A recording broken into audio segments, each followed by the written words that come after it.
Turning to the neighborhoods of North Canton. Of course, you used to represent Ward 4. Right. Citywide is a little different perspective, but of course, every neighborhood's important to the overall future and well-being of North Canton.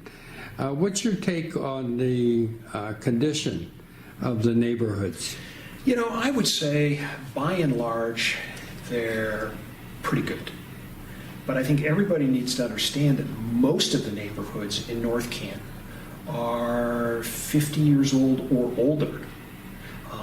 They basically fall into sort of three categories. You've got the sort of post-World War I housing that was built to surround Hoover, for Hoover employees. Then you've got the post-World War II stuff that popped up, and then the kind of 65 to 80, 1980 homes that were built.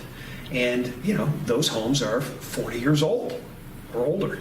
And so I think we have to be attentive to a housing strategy. I don't think we really have one. I would like to see us explore one. As a matter of fact, I talked to one of the incumbent councilmen today about what we might do in a few select areas to encourage some redevelopment. And neighborhood residential development? Yeah, absolutely. Okay. And to see if we can come up with a winning solution that works for the neighbors, might work for the city's future. Well, there is a residential area hot button issue going on right now. The Fieldcrest question. What's your take on that? Well, I had one of those back in the day. We had a situation down on Glenwood where the corner of Glenwood and Whipple had been zoned residential. It was very clear that in the 80s that it was not going to be a site for homes, that it would likely be used for commercial purposes in some fashion. Mercy decided it would like to put an outpatient facility there. The residents weren't excited about it. But we went down, we met with them, and we had a discussion about kind of what are the real options out here.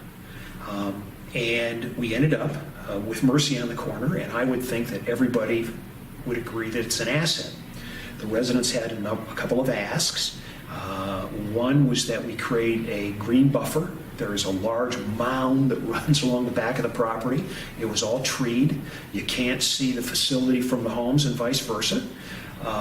We also asked that Mercy include some low lighting. It needed parking lot lighting, but we didn't want it shining into the homes. That was done, and I think by and large people today are satisfied with that outcome. The idea is, rather than try to polarize both sides, the trick is, okay, let's look at what the real issues of contention are, and can we find some compromise to it?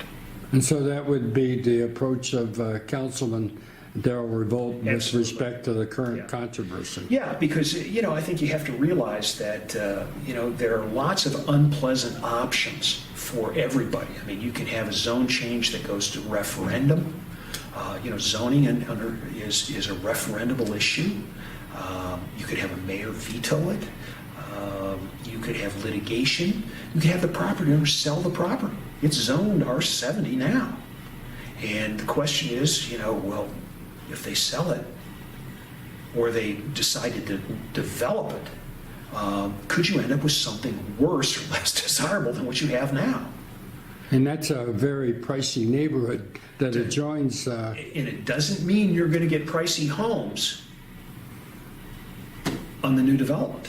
If the property owner who is unhappy decides that, hey, I'm going to thumb my nose at those residents, and I'm going to put up moderate income housing.